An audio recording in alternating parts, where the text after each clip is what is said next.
Hello दोस्तों, visual arts with विनी में आपका स्वागत है। दोस्तों, सबसे पहले तो thank you for the support, all time support. बहुत अच्छा लगता है, आप लोग सपोर्ट करते हैं, आप लोग को मेरे वीडियोस अच्छे लगते हैं। वही मुझे अप्रिसिएशन दे रहे हैं जो इस तरह से 1 ईयर पहले जो मैंने काम आपके लिए और हम सब के लिए शुरू किया था, आपसे जुड़े थी, वो आज इतना सपोर्ट मुझे मिल रहा है, उसके लिए थैंक यू सो मच। ठीक है, तो आज फिर से अभी कोई वेस्टर्न आर्ट का वीडियो आज नहीं है, ये वही वीडियो है आरपीएससी का जो हम लोग पेपर सॉल्व कर रहे थे। आरपीएससी का कौन सा वाला पेपर था? ये स्कूल लेक्चरर का जो पेपर था उसके 150 क्वेश्चंस थे। हमने हाफ 70 क्वेश्चंस कर लिए थे और आगे के हम लोग आज करने वाले हैं। ठीक है, अगर ये पहले 70 क्वेश्चंस वाला वीडियो आपने नहीं देखा और ये वीडियो पहली बार देख रहे हो तो वो भी उसका वीडियो अपने डिस्क्रिप्शन में मिल जाएगा आपको, उसकी लिंक, वो देखें। और सबसे पहले एक काम कर दो, पहले तो आप लोग काम करते नहीं हो यार, पहले वीडियो देख लेते हो और वीडियो को लाइक नहीं करते हो, तो लाइक किया करो। उससे पता चलता है कि मुझे पता चलता है कि सही है कि नहीं, सही जा रहा है कि नहीं जा रहा है। ठीक है, तो बिल्कुल अभी घर बैठे बैठे खूब जितने पेपर्स हो सकते हैं उसको डाउनलोड करो, उसको सॉल्व करने की कोशिश करो। कोई डाउट्स हो रहा है अपने टीचर्स से पूछो, पढ़ाई करो। मतलब अभी वैसे ही फिर से लॉकडाउन का माहौल देखिए हमारे यहाँ भी हो गया, इसलिए हम वापस आपसे कनेक्ट हो गए, इतनी जल्दी जल्दी वीडियोस भी आ रहे हैं। ठीक है, तो बिल्कुल घर पे रहो, सेफ रहो। वापस समय बहुत ख़राब हो गया है दोस्तों, इसलिए अपना ध्यान रखो, अपने अपनों का ध्यान रखो। ठीक है, चलिए अपनी कहानी अपन शुरू करते हैं। अब कहानी तो कहाँ, आज कहानी नहीं शुरू करनी है, आज हमें पेपर्स पढ़ने हैं। चलिए 70 तक हो चुके थे, 71 क्वेश्चन अपन कर लेते हैं। क्या लिखा है भाई? सर्वप्रथम किस स्थान में पाषाणकालीन औजार मिले? प्री हिस्टोरिक का क्वेश्चन है ये, प्री हिस्टोरिक इंडियन का क्वेश्चन है ये। कहाँ पे, कौन से स्थान पे स्टोन मतलब पाषाण पत्थर से निर्मित मेगालिथिक वीपन्स मिले? कहाँ पे? रीवा, मैसूर, पोलावरम या पल्लावरम नहीं, पोलावरम, हाँ पोलावरम या टेनकानन। तो हम सब जानते हैं, बहुत कॉमन है, पोलावरम में मिला था सर्वप्रथम पाषाणकालीन औजार। और क्या था वो? हैंडेक्स, मतलब इंग्लिश में तो हैंडेक्स बोलते हैं, हिंदी में शायद कुल्हाड़ी बोलते हैं, है ना। तो ये पहला औजार मिला था, तो पोलावरम इसका आंसर है। 72 निम्न में से ताड़पत्रीय ग्रंथ है, मीन्स कौन सा ग्रंथ जो ताड़पत्र पर बना है? तो हरिवंश पुराण, हर्षचरित्र, विनय पटक और नेमिनाथ चरित्र। तो देखिए नहीं याद रहता है ना, हमने इतना डिस्क्रिप्शन में ये चीज़ें नहीं पढ़ते हैं, कोई बात नहीं, लेकिन हम ये देख सकते हैं, ये हरिवंश पुराण, हर्षचरित्र, ये सब चीज़ें बहुत, ये सब जो आपके ग्रंथ हैं ये पहले के ग्रंथ है ना, मतलब पहले के टाइम के हैं। विनय पटक भी बहुत फर्स्ट सेकंड सेंचुरी बीसी का बना गया है, लिखा गया है, मतलब हर्षचरित्र भी कुछ 700-800 का। लेकिन हमारा जो ताड़पत्र ग्रंथ वो चालू हुआ है, वो हुआ ही पाल और जैन के टाइम से है, और इसलिए हम उसको 8वीं-9वीं शताब्दी से लेंगे, है ना। तो जो बोलेंगे कि तीनों चारों में से एक ही ग्रंथ बचता है जो कि उसके बाद का है ना, ये कुछ 1100 करीब का है, नेमिनाथ चरित्र ग्रंथ। तो मेरे हिसाब से इसका आंसर यही होगा। ठीक है, कि यही, और ये ताड़पत्र पे ही ग्रंथित है। चलिए आगे देखते हैं, कामसूत्र के रचयिता कौन है? भरतमुनि, नग्नजीत, कालिदास, वात्स्यायन। तो इन सब की सब ये चारों ही नाम ऐसे हैं जिनका हम लोगों ने ग्रंथ सब बहुत अच्छे से देखे हैं, पढ़े हैं और याद होने ही चाहिए। जैसे नाट्यशास्त्र हुआ, चित्रसूत्र हुआ, मेघदूत, मालविकाग्निमित्रम, ये सब मतलब इन तीनों कलाकार लेखक के हैं, और कामसूत्र हम जानते हैं वात्स्यायन ने लिखा है। ठीक है, हाँ, भारत मुनि द्वारा लिखित महत्वपूर्ण रचना कौन सी है? नाट्यशास्त्र, उपनिषद, वेद और कामसूत्र। तो अभी वही चीज़ को रिपीट कर दिया है इन्होंने। भारत मुनि ने कौन सी रचना की है? तो नाट्यशास्त्र। ठीक है, चलिए ये सब उसी ग्रंथ से रिलेटेड ही आ रहे हैं। विष्णु धर्मोत्तर पुराण जो है उसमें उसका चित्रसूत्र उसका जो पार्ट है, हम सब जानते हैं, उसमें कितने अध्याय में विभक्त है? ठीक है, चित्रसूत्र जो है वो कितने चैप्टर्स में डिवाइड है? 8, 7, 9 और 6। तो ये भी हम जानते हैं, टोटल 9 अध्यायों में चित्रसूत्र ग्रंथ डिवाइड है। ठीक है, नग्नजीत द्वारा रचित ग्रंथ, देखिए वही 2-3 नाम ही वापस अपन ने, अभी मैंने आपको बताया था, है ना, वापस वही 2-3 चीज़ें ही रिपीट हुआ जा रही। तो नग्नजीत के द्वारा भाईजीत नग्नजीत, उनके द्वारा बहुत फेमस ग्रंथ कौन सा? चित्रलक्षण। First answer. ठीक है, चलिए, भट्ट नायक का रस निष्पत्ति से संबंधित दृष्टिकोण क्या कहलाता है? जो भट्ट नायक हैं उन ये सब कला समीक्षा का जो क्रिटिसिज्म ऑफ आर्ट है उसका क्वेश्चंस आ रहे हैं, तो हम मतलब उसी से रिलेटेड फटाफट देखते हैं। तो भट्ट नायक ने जो रस निष्पत्ति का सिद्धांत बनाया था उसमें उससे संबंधित दृष्टिकोण क्या कहलाता है? आरोपवाद, अनुमितिवाद, भक्तिवाद या अभिव्यक्तिवाद? तो ये कहलाता है भक्तिवाद, है ना। इंग्लिश ट्रांसलेशन तो वैसे ही बहुत हर कुछ है इनका, तो आप हिंदी में ही अपन चलते हैं, वो ज़्यादा इजी रहेगा, नहीं तो अपन को और कन्फ्यूजन होगा। ठीक है, तो भक्तिवाद। अब आते हैं नौ रस किस भारतीय सौंदर्य शास्त्री ने सम्मिलित किया? मीन्स जो नौवा रस था, 8 रस थे पहले, और उसके बाद नौवा रस कौन से सौंदर्य शास्त्री ने दिया था भारत सौंदर्य एस्थेटिक्स में? तो अभिनव गुप्त, भट्ट लोलट, पंडित जगन्नाथ और आचार्य शंकु। तो ये हैं अभिनव गुप्त, जिनने हम 8 रस के बाद 9वां रस जोड़ा था, है ना, और उसको मतलब उसको डिस्क्राइब किया था। ठीक है, चलिए आगे बढ़ें। सब रस निष्पत्ति की क्वेश्चन है। देखिए, आलंबन व उद्दीपन, ये 2 किसके प्रकार हैं? भाव, विभाव, रस और सौंदर्य। तो ये किसके वो हैं? विभाव। ठीक है, कुल संचारी भावों की संख्या कितनी होती है? टोटल जो संचारी भाव हैं वो कितने होते हैं? 23, 24, 33 और 30। तो हम जानते हैं संचारी भाव होते हैं 33, 33।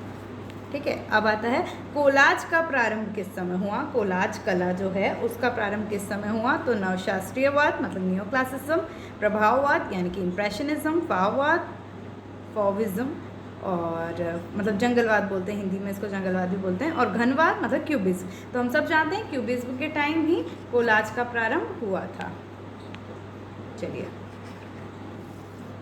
अब ये वेस्टर्न आर्ट में से वर्क हैं जो उसको मिक्स करना है। Choose the correct. बढ़िया, फेवरेट, माय फेवरेट।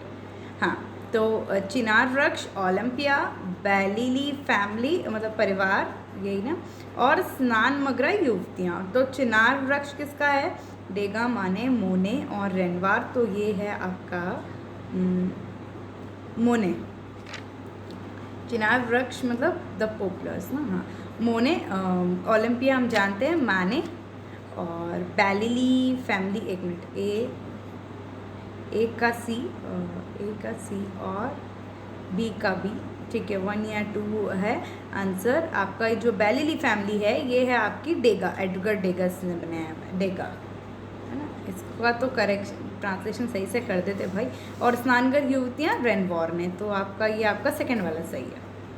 ठीक है, चलिए फिर आगे देखें। पॉल गॉगिन, गोगा मतलब, ने वुडकट और एचिंग दोनों किए हैं, लेकिन पॉल गोगा एक चित्रकार थे और प्रिंट मेकिंग का अभ्यास भी इन्हें किया है। तो ये दोनों ही चीज़ आपकी सही हो जाती है।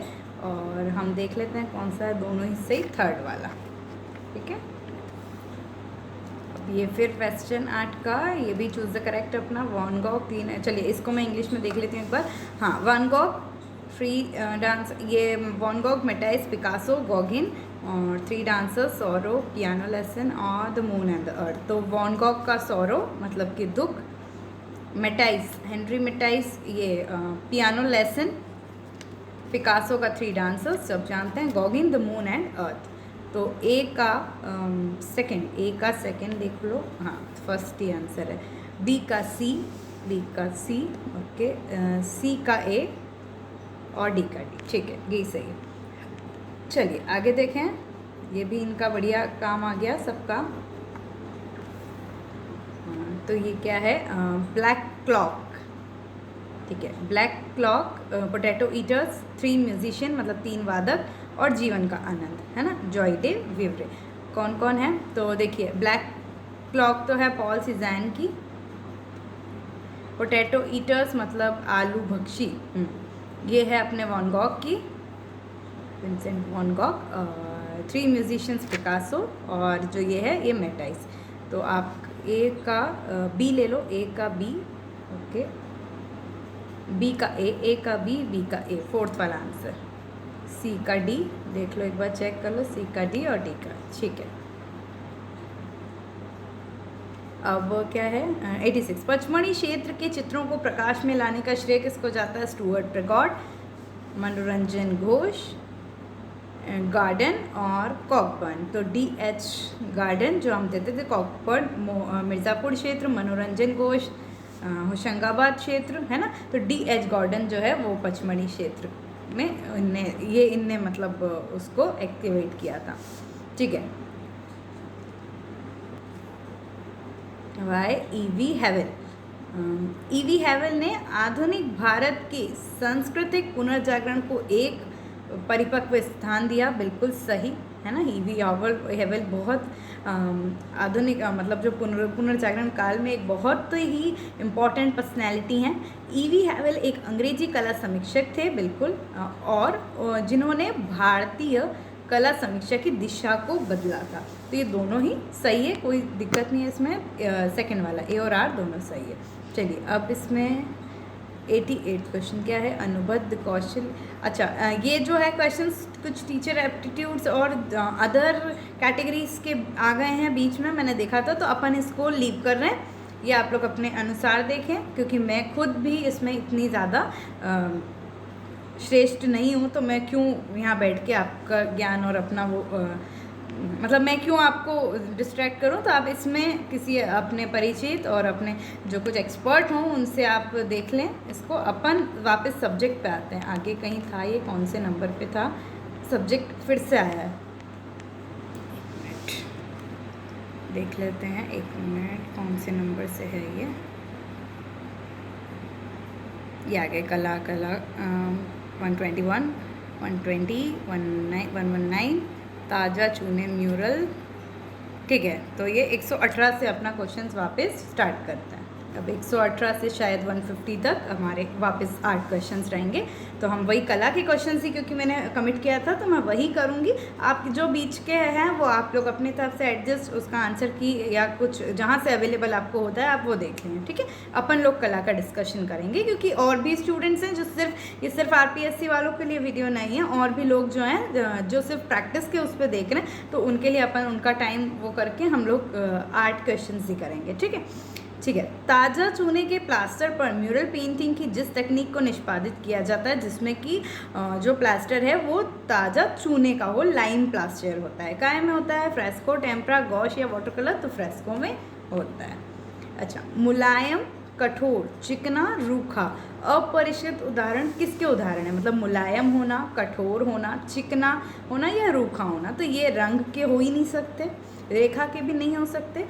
पोत जो टेक्सचर होता है उसको ही हम बोलते हैं कि इसका मुलायम टेक्सचर है, इसका कठोर टेक्सचर है ना, स्मूथ चिकना है, तो हम इसका आंसर ले लेंगे पोत, यानी कि टेक्सचर।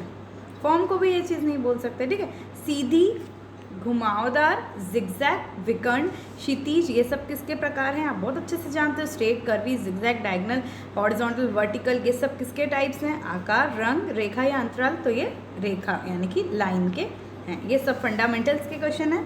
मज़ा आती है हम, क्योंकि बहुत सबसे पहले फाउंडेशन में इसको पढ़ लेते हैं, और फिर जब हम इस तरह की एग्ज़ाम्स में, इतनी बड़ी एग्ज़ाम्स में ये आंसर देते हैं तो बहुत अच्छा लगता है।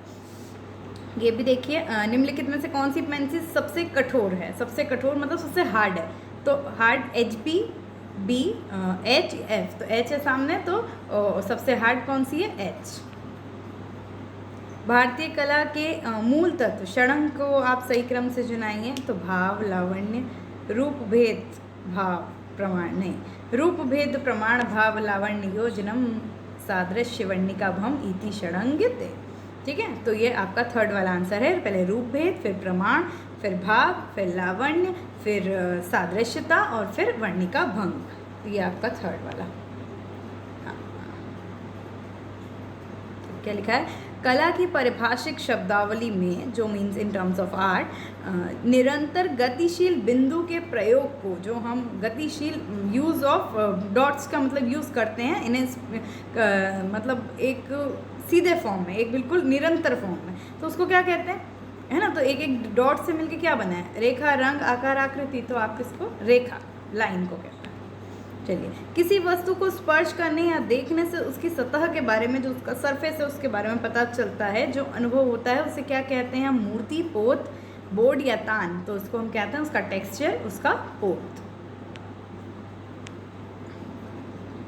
देखिए, एक धरातल पर विविध पोत की सामग्री मीन्स बहुत अलग उसके मटेरियल की सामग्री को चिपकाकर स्याही लगाकर उस स्याही लगे धरातल पर कागज रखकर दबाते हुए छापने, प्रिंटिंग का क्वेश्चन आ गया है ना। हम उस चीज़ को बहुत सारी विभिन्न चीज़ों को चिपकाएंगे और फिर उस पर इंक लगा के उसका प्रिंट लेंगे तो उसको क्या कहेंगे। तो जब जिसने ग्राफिक्स प्रिंटिंग ये सब बता चुके हैं अपन, और एक एक टेक्निक्स को बहुत अच्छे से पढ़ा है, इसलिए इसमें कोई दिक्कत होनी ही नहीं चाहिए। जो लोग शुरुआत से आप मेरे साथ पढ़ रहे हैं उनको कोई दिक्कत नहीं होगी इसमें। तो कौन सा होता है भाई, तो कोलियोग्राफ फॉर कोलाज। देखो याद भी इसको कैसे रखना है, कोलाज को कैसे करते हैं, कोलाज सबको याद है, चीज़ें चिपका के और वो जो कॉम्पोजिशन बनता है वो कोलाज होता है। तो वही उस चीज़ को चिपका के अगर हम उसमें प्रिंटिंग ले लेंगे तो वो कोलियोग्राफ हो जाएगा। कोलियोग्राफ फ्रॉम कोलाज से ही आप सोचो उसको निकला है वो, ठीक है। लिनोकट की प्रक्रिया का सही क्रम, लिनोकट जो प्रोसेस है ना, रेलिफ प्रोसेस, रेलिफ प्रिंटिंग का प्रोसेस है ये,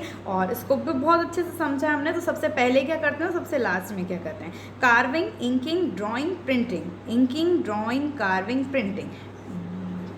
ड्राइंग, पहले ड्राइंग करेंगे फिर कार्व करेंगे, मतलब उसको लीनों पे उसको उकेरेंगे, मतलब कार्व करेंगे, और फिर उस पर इंक लगाएंगे और फिर प्रिंट ले लेंगे। तो थर्ड वाला आंसर आपका सही है, ये वाला, drawing, carving, inking and printing. चलिए, स्याही को रगड़कर पोंछने की प्रक्रिया प्रयुक्त की है ड्राइंग में, भित्ति चित्र में, व्यावहारिक कला में या प्रिंट मेकिंग में। तो जब मैंने आपको बताया था कि पहले स्याही को हम रगड़ के लगाते हैं फिर पोंछ देते हैं, है ना। जिस सरफेस पे हमको प्रिंट नहीं चाहिए उसको हम लोग पोंछ देते हैं रगड़ के। तो ये चीज़ किस में होती है, ड्राइंग में तो होएगी नहीं, भित्ति चित्र में भी नहीं होगी, व्यावहारिक कला यानी कि अप्लाइड आर्ट में तो काय में होगी, प्रिंटिंग के समय हम इसको यूज़ करते हैं, ठीक है।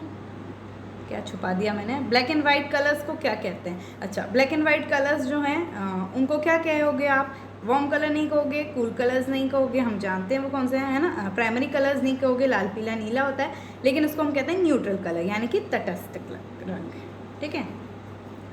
वह सपाट स्थान जिस पर चित्रांकन किया जाता है, कोई भी चित्रांकन हो हम जिस पे कर रहे हैं उसको क्या कहते हैं, खंड, भित्ति, अंतराल, कागज। तो जो space, what is space in the fundamental of art, space क्या होता है, अंतराल क्या होता है, वो भी जो सरफेस जिस पे हम लोग कार्य कर रहे हैं, हम आर्ट वर्क कर रहे हैं, हम काम कर रहे हैं, चित्रांकन कर रहे हैं, वो चीज़ अंतराल होती है, ठीक है।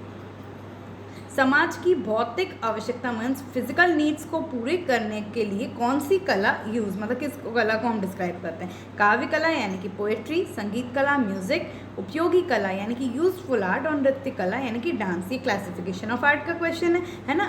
तो बिल्कुल बहुत अच्छे से जानते हैं हम वो कला जो हमारी बेसिक नीड्स पूरी कर रही है, हमको अर्निंग दे रही है, हमको पैसा दे रही है, वो कला क्या होती है, तो वो कला होती है उपयोगी आर्ट यानी कि यूजफुल आर्ट, है ना। गढ़ी आर्टिस्ट सेंटर, जो गढ़ी आर्टिस्ट सेंटर है वो कहाँ पे है, लखनऊ, भुवनेश्वर, नई दिल्ली या जयपुर। तो कहाँ पे है, नई दिल्ली में। पेस्टल रंगों के स्थायित्व मीन्स उसको फिक्स करने के लिए किए जाने वाले तरल को किस नाम से, मीन्स उसको फिक्स करने के लिए किससे, तो तारपीन से उसको यूज़ करेंगे नहीं, स्प्रे, फिक्सेटिव। तो फिक्सेटिव जो है वो यूज़ आता है उसको फिक्स करने के लिए पेस्टल कलर्स को भी। चित्र के अलावा विविध सामग्री व पदार्थों को चिपका कर चित्र बनाने का भी बात हो चुकी है ना। बहुत सारी सामग्री को, अलग अलग मटेरियल्स को चिपका के जो हम पेंटिंग क्रिएट करते हैं उसको क्या कहते हैं, बातिक कहते हैं, प्रिंट कहते हैं, कोलाज कहते हैं या फ्रेस्को कहते हैं। तो उसको हम कोलाज कहते हैं।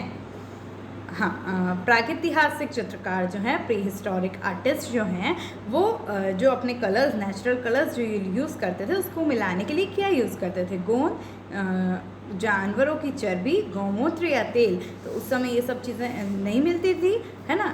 तो वो जानवरों को जो जिसका शिकार करते थे उनकी चर्बी, उनका फैट मिला के उसको मीन्स उसको मीडियम, एज अ मीडियम उसको वो यूज़ करते थे कलर्स को, है ना। सूखे से, ड्राई से उसको वेट करते थे थोड़ा सा, ठीक है। शिकार के दृश्य मुख्यतः किस शैली में बने, राजस्थान शैली का क्वेश्चन, इंडियन हिस्ट्री का क्वेश्चन, सब जानते हैं कौन सी शैली में बने, पाल, मेवाड़, जैन या कोटा। तो कोटा शैली अपनी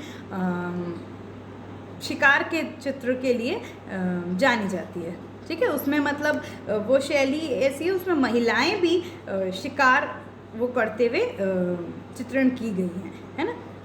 चलिए, कला शब्द का प्रयोग सर्वप्रथम कहाँ हुआ था? नाट्यशास्त्र, कादम्बरी, तिलक मंजरी या विष्णु धर्मोत्तर पुराण? तो ये कहाँ पे हुआ था? हम सब जानते हैं नाट्यशास्त्र में सर्वप्रथम 1st सेंचुरी में कला शब्द का उपयोग हुआ था। प्रागैतिहासिक चित्र देखे जा सकते हैं, प्री हिस्टोरिक चित्र जो हैं वो कहाँ देखे जा सकते हैं? भीमबेटका, सीतनवसिल, एलोरा। तो सीतनवसिल और एलोरा यहाँ कहाँ से आ गई? ठीक है, सिंगनपुर, भीमबेटका, महाबलीपुरम मेडिवल पीरियड का टाइम है, हम प्रागैतिहासिक नहीं बोल सकते, तो ये भी गलत। रायगढ़, एलोरा, लिखूनिया। रायगढ़ तो एलोनिया है, लेकिन एलोरा कहाँ से आ गया? लिखूनिया, भीमबेटका, पचमढ़ी। ये 4th वाला आंसर सही है। ठीक है, सोमेश्वर द्वारा रचित ग्रंथ का नाम? मालविकाग्निमित्रम, सम्रांगण सूत्रधार, स्वप्न वासदा और मनमौलास। तो सोमेश्वर ने मनमौलास ग्रंथ चित्रित किया है। हाँ, अब आ गया विष्णु धर्मोत्तर पुराण के चित्रसूत्र में कितने अध्याय में विभक्त है चित्रसूत्र? पहले भी तो आया है ये, 8, 9, 7, 5 रिपीट हुआ है, 9 अध्याय बताया था। अष्टाध्याय किसने लिखा है? अष्टाध्याय के रचयिता पहले वात्स्यायन आए थे, हाँ, है ना, कामसूत्र वात्स्यायन। और अष्टाध्याय किसने लिखा है? तो अष्टाध्याय पाणिनि ने लिखा है। कौन सी रेखाएं व्याकुल मन स्थिति की प्रतीक है? मीन्स एक रेस्टलेसनेस जिस मन में, कौन से मन में रहेगा? तो क्या है भाई? प्रवाही, लंबवत, एक मुझे इसमें देखना पड़ेगा, रिदमिक नहीं, वर्टिकल पावर को, रेडियल और डायगनल। तो डायगनल जो कर्णवत रेखाएं लिखा है, ये जो है ये रेस्टलेसनेस मतलब मन में व्याकुलता को शो करती है। ठीक है, आगे अपन आगे देखते हैं। कलानाम प्रवरम चित्रम इति श्लोक, जो ये श्लोक जो है वो किस ग्रंथ का है ना? कलानाम प्रवरम चित्रम, त्रिपटक, कामसूत्र, रायपस्यणी और विष्णु धर्मोत्तर पुराण। तो ये है विष्णु धर्मोत्तर पुराण का श्लोक है। चित्र में दृष्टि प्रभाव, विजुअल इम्पोर्टेंस को महत्व देना क्या कहलाता है ना? जो दृष्टि प्रभाव है उसको महत्व देना क्या कहलाता है? अंतराल, प्रभाविकता, अंकन या एकता? तो स्पेस, एक स्पेस अलग चीज़ से, ड्राइंग, यूनिटी, डोमिनेंस। डोमिनेंस कहलाता है जब हम उसको विजुअल इम्पोर्टेंस देते हैं, तो ये उसका चित्र में डोमिनेंस कहलाता है। आधुनिक चित्रकार निम्नलिखित में से एक के प्रति बहुत सचेत थे? क्या रेखा, तान, अनुपात या पोत? मीन्स किसके तरफ ये लोग बहुत सचेत थे आधुनिक? तो ये थे भैया टेक्सचर। ठीक है, अंतराल को भूमि बंधन किस ग्रंथ में कहा गया है? किस ग्रंथ में जो अंतराल होता है, जो स्पेस होता है, उसको क्या कहा गया है? भूमि बंधन। विष्णु धर्मोत्तर पुराण, कला विलास, सम्रांगण सूत्रधार और कामसूत्र। तो ये है सम्रांगण सूत्रधार में ऐसा अंतराल को क्या कहा गया है? भूमि बंधन। टेम्परा रंग विधि, जो टेम्परा आर्ट टेक्निक है ना, जो कलर टेक्निक है, उसको उसका प्रभाव, अच्छा इफेक्ट क्या होता है? पारदर्शी, अपारदर्शी, रफ या बहुत पतला, मतलब वेरी थिन। तो इसका होता है, हम जानते हैं टेम्परा जो है अपारदर्शी, इसका इफेक्ट मतलब ओपेक होता है। मिट्टी के बर्तनों का आविष्कार किस काल में हो गया था? जो मिट्टी के बर्तन है, पूर्व पाषाण, सिंधु सभ्यता, मध्य मतलब पैलियोलिथिक, इंडस वैली, मीजोलिथिक और नियोलिथिक। तो ये जो है नियोलिथिक मतलब नवपाषाण में हुआ था। ठीक है, खिलौने की तरह पशु पंक्षियों का चित्रण किस शैली में हुआ है? जो हमारी इंडियन शैलियाँ हैं उसमें पशु पक्षियों को खिलौने की तरह किस में चित्रण किया गया है? कांगड़ा, अजंता, अपभ्रंश और बसोली। तो किस, हम सब जानते हैं अपभ्रंश में पशु पक्षियों को खिलौनों की तरह चित्रित किया गया है। ठीक है, आप देखेंगे तो समझ आएगा। एलोरा में टोटल कितने गुफा मंदिर हैं? 42, 40, 34, 38। तो 34 हैं, जिसमें बौद्ध, हिंदू और जैन, ये तीनों धर्म के बौद्ध, ब्राह्मण और जैन, ये तीनों धर्म की गुफा मंदिर हैं। टोटल कितने? 34।